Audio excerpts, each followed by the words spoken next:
Bienvenue à la découverte du saint du mois de septembre, Saint Padre Pio de Pietrelcina.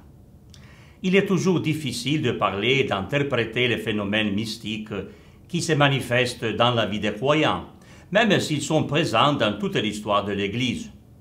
De nombreux saints ont ainsi vécu des liens très forts avec la passion de Jésus, au point de vivre eux-mêmes dans leur corps les souffrances semblables aux siennes, et pendant beaucoup d'années. Dans notre culture moderne, scientiste et sécularisée, les phénomènes liés au surnaturel sont accueillis avec curiosité et parfois ironie. Et en général, nos contemporains ne comprennent plus le contexte de foi qui les entoure et qui les motive.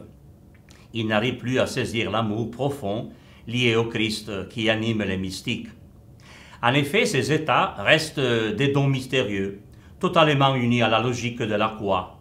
La croix, scandale pour les Juifs, folie pour les nations païennes, mais pour nous, puissance et sagesse de Dieu, comme l'écrit Saint Paul aux Corinthiens. Donc, Saint Pio de Pietrelcina, plus connu comme Padre Pio, est vénéré dans le monde entier. De nombreux groupes de fidèles des laïcs, aussi à Monaco, prient ensemble régulièrement autour de la spiritualité du frère des stigmates. À ce propos, les évaluations des personnes qui examinaient ces blessures en plusieurs occasions au cours des années sont très différentes. La blessure du thorax montre clairement qu'elle n'est pas superficielle. Les mains et les pieds sont transpercés de part en part.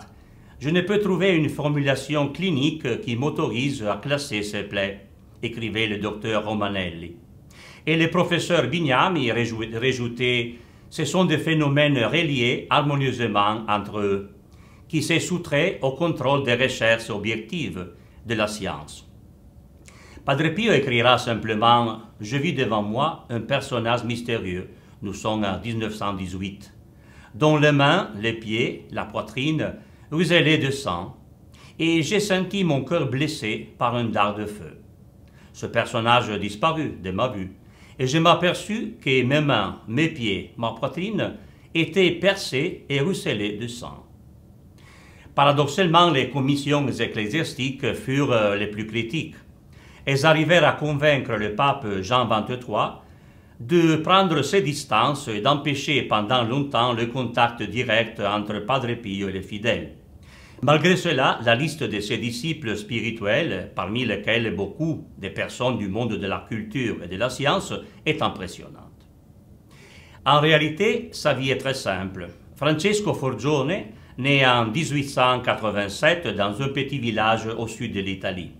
Il est ordonné prêtre dans l'ordre des Capucins et envoyé au couvent de Pietrelcina, puis en 1916 au couvent de San Giovanni Rotondo, où il passera le reste de sa vie jusqu'à 23 septembre 1968, le jour de sa mort, et aujourd'hui de sa fête liturgique après sa canonisation. Durant toutes ces années, on a pu calculer qu'il aurait confessé 5 millions de personnes, et plus de 10 millions ont participé à ces messes.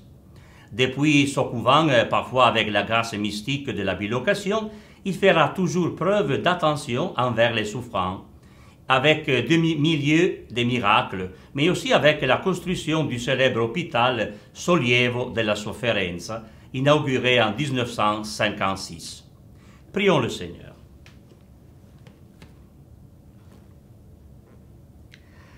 Dieu éternel et tout-puissant, par une grâce particulière, tu as donné au prêtre Saint Pio de participer à la croix de ton Fils, et dans son ministère tu as renouvelé les merveilles de ta miséricorde.